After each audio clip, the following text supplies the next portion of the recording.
La Sociedad Española de Radiodifusión presenta... Ser... ¡Viva la radio! Podcast. Siempre. Las 7 de hoy por hoy. Ser Podcast.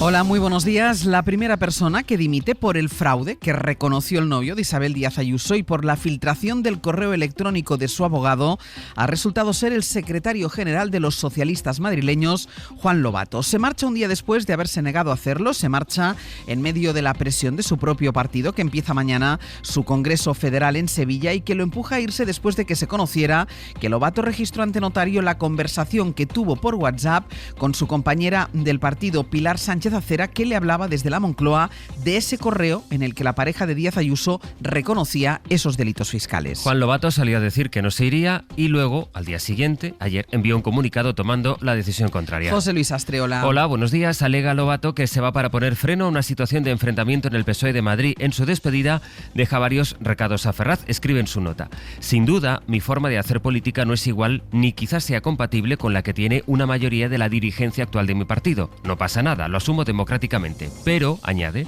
no puedo renunciar a ser como soy. Y dice más, él cree que un partido que no debe aniquilar a la persona que discrepe. Y en el PSOE una palabra. Respeto lo que haya hecho el señor Lobato. Pues es una decisión personal, que respeto la decisión del señor Lobato. Mostrar mi respeto por la decisión del señor Lobato. Respeto, esa es la palabra y poco más. Los socialistas quieren pasar página rápido y llegar sin rencillas al Congreso Federal de este fin de semana en Sevilla. En el Partido Popular quieren, sin embargo, que el foco se mantenga sobre Pedro Sánchez o el fiscal general. ¿Es que acaso son ustedes una organización peligrosa? Eso ha debido pensar el señor Lobato esta mañana cuando decidió presentar su dimisión. Esto decía en el Parlamento Miguel Tellado. Hoy mismo se va a constituir la gestora que va a dirigir el Partido Socialista en Madrid hasta las primarias. De nuevo, pues, una gestora al frente del PSOE madrileño y un líder de esa comunidad enfrentado a la dirección socialista. Lobato está citado mañana, por cierto, a declarar como testigo por esos WhatsApp que registró ante notario.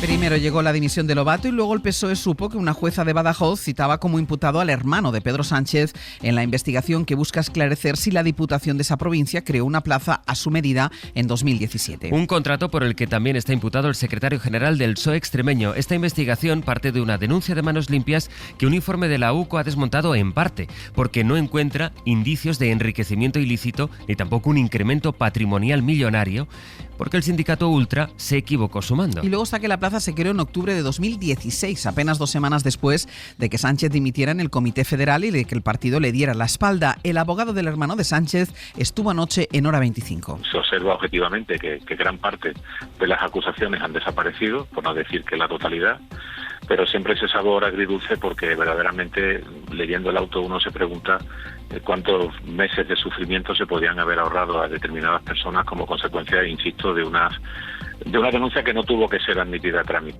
El líder de la oposición, Alberto Núñez Feijóo, aprovechó ayer los debates en el Congreso para señalar a Pedro Sánchez como último responsable de todas las investigaciones que salpican al Partido Socialista o a su propia familia. Antes, en la comparecencia por la gestión pública de la DANA, acusó al gobierno de eludir su responsabilidad por cálculo político en la gestión de la tragedia. Sánchez señaló directamente al presidente de la Generalitat Valenciana, Carlos Mazón, y defendió el trabajo de los organismos técnicos. La información llegó a todas las instituciones competentes.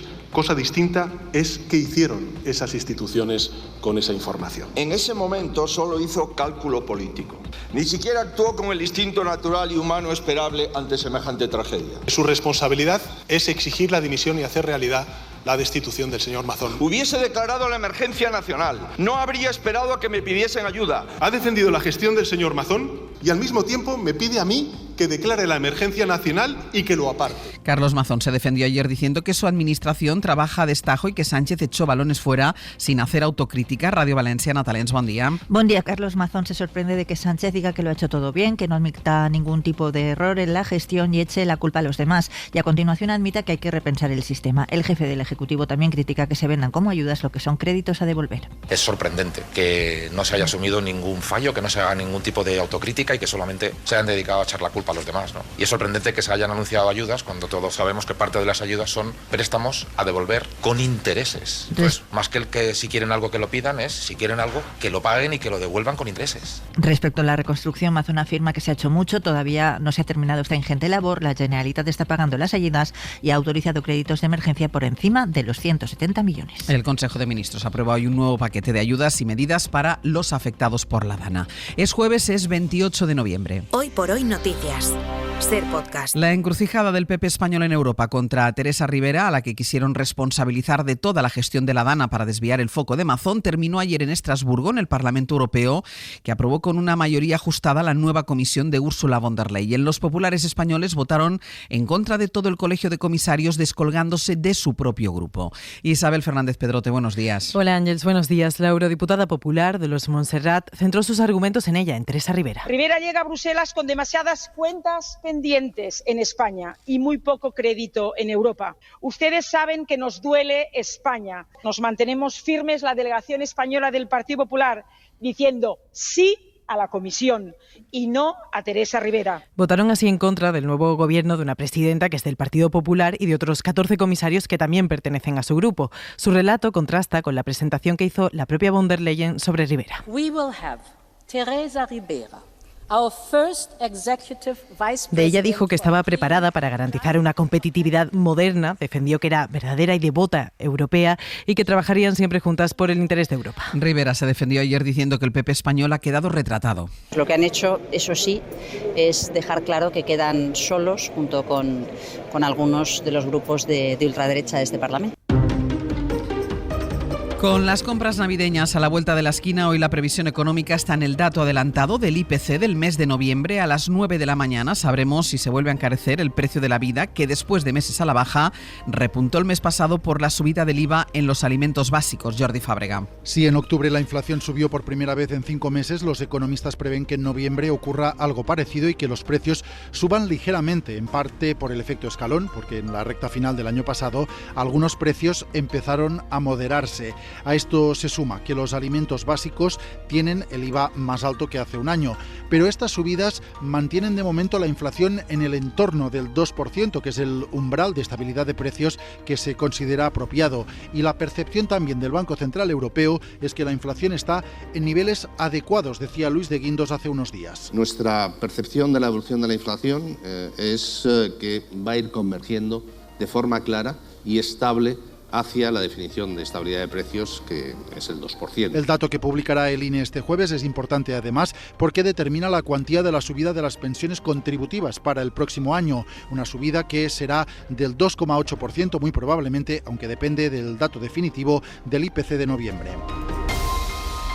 El sector del autobús vuelve hoy y mañana a la huelga, una huelga nacional para exigir jubilaciones anticipadas, a la que esta vez los sindicatos mayoritarios acuden divididos. UGT ha alcanzado un acuerdo con las patronales y Comisiones mantiene los paros. Que afectarán a los autobuses urbanos, interurbanos y escolares, a excepción de la provincia de Valencia, donde los sindicatos han decidido no parar por respeto a los afectados por la Dana. Edu Hernández, buenos días. Buenos días. Se retoma el calendario de huelgas en el sector del autobús, pero lo hace con algunos sindicatos descolgados porque han alcanzado un acuerdo con las patronales para ir de la mano y pedir esos coeficientes reductores que permitan a los trabajadores acceder a la jubilación anticipada.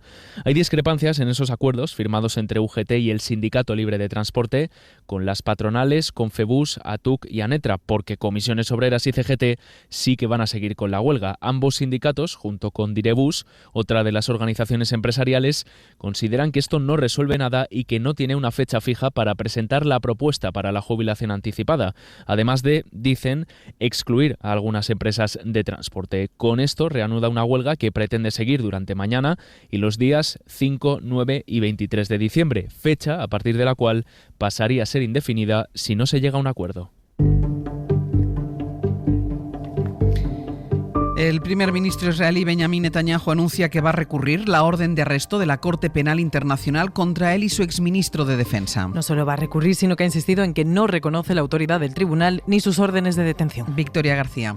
Israel no es miembro de la Corte Penal Internacional ni tampoco ha suscrito sus estatutos, pero el primer ministro Netanyahu ha informado al alto tribunal que va a apelar legalmente contra las órdenes de arresto que han emitido en su contra y del que fuera su ministro de Defensa, Yoav Gallant. Dice este abogado de su equipo legal que la orden de arresto basada en crímenes de lesa humanidad durante el conflicto en Gaza no es un procedimiento legal de ejecución en un momento de conflicto, como en el que estamos ahora. Netanyahu también ha dicho que su puesto conlleva inmunidad y más en medio de un conflicto en el que Israel solo se defiende de los ataques de las guerrillas terroristas financiadas por terceros. Estados Unidos también estaría preparando medidas para contrarrestar este tipo de órdenes contra sus socios y aliados. Hoy por hoy noticias.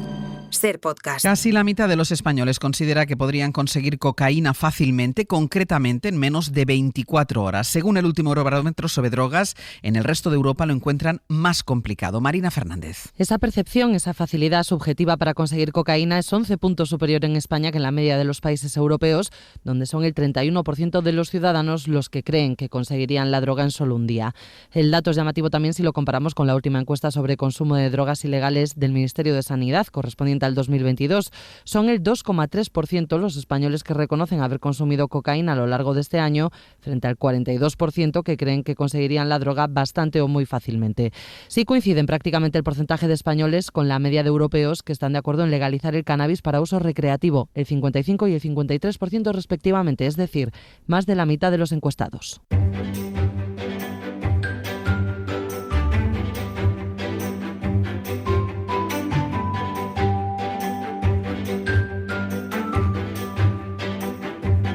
Nos desplazamos hasta Castilla-La Mancha. En Toledo está Alejandro Martín. Alejandro, buenos días. ¿Qué tal? Buenos días. Y hasta Euskadi, en Bilbao, Isabel León. Egunon. ¿Qué tal, Egunon? Vamos con noticias locales de estas dos comunidades. Yo no sé si ustedes son de los que hacen cola cuando en un aparcamiento subterráneo está lleno y esperan a que vayan saliendo coches. Pues tengan cuidado, tenemos que tener cuidado, Alejandro, si en las próximas fechas vamos a Cuenca. Sí, porque allí su consistorio ha aprobado reformar el reglamento regulador del servicio y régimen de uso de los aparcamientos subterráneos con los que cuenta la capital conquense, y ese reglamento incluye la prohibición de hacer cola cuando un aparcamiento se haya llenado. Adrián Martínez es concejal de movilidad de Cuenca. Se incluye un apartado en el que dice expresamente que no se permitirá la formación de colas de espera de turno de acceso en caso de que los parkings figuren como completo, evitando así afecciones al tráfico y libre circulación de la vía pública. Pero no queda ahí la cosa, Ángel, porque también actualiza el importe de las sanciones que aún estaban en pesetas. Para que os hagáis una idea, la sanción por no sacar el ticket del aparcamiento era de 6 a 60 euros. Vamos, que en función del tiempo que pases en ese aparcamiento casi que te venía a cuento pagar la multa antes que pagar el estacionamiento en sí. Una normativa cuyo texto inicial se aprobaba en el año 2000 y apenas ha contado con una modificación en el 2002. Pues ya tocaba.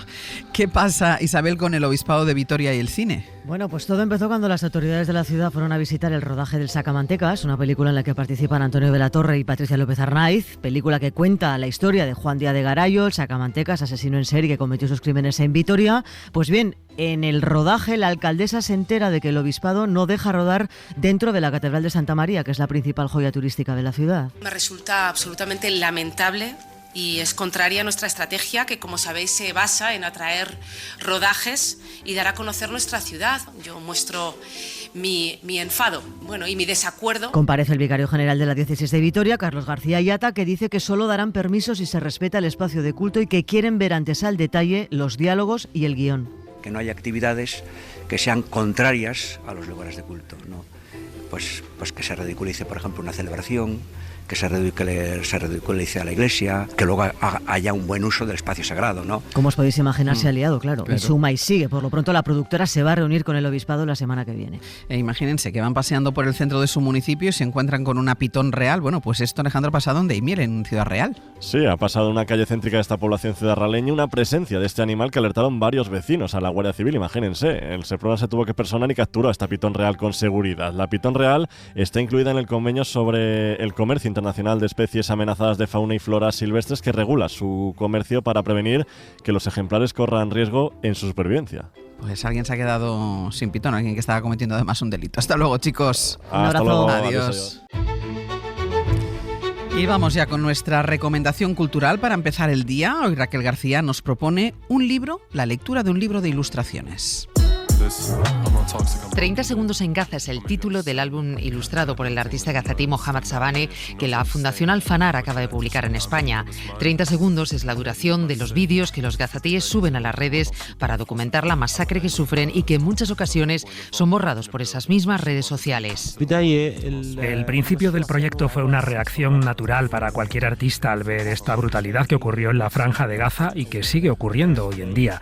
Esos vídeos que duran 30 segundos, mucha gente no es capaz de terminar de verlos. Era una necesidad seguir documentando y mostrando esos 30 segundos que han cambiado la vida de esa gente y que muchos no podemos terminar.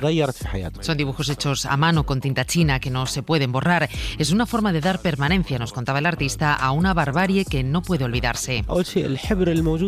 Al usar tinta china, esa forma de dibujar le da peso a los dibujos, le da capas, profundidad y no se borra con el agua. Es un intento de demostrar que este tipo de documentación tiene que tener permanencia. Es algo tradicional, duradero, en contra de lo que son las redes sociales en cuanto a inmediatez, rapidez. Además, de esta forma, los dibujos no son propiedad de ninguna empresa de redes sociales. Se ha cumplido ya un año de la guerra de Israel en Gaza y los muertos superan los 43.000. Para no perderte ningún episodio, síguenos en la aplicación o la web de la SER, Podium Podcast o tu plataforma de audio favorita.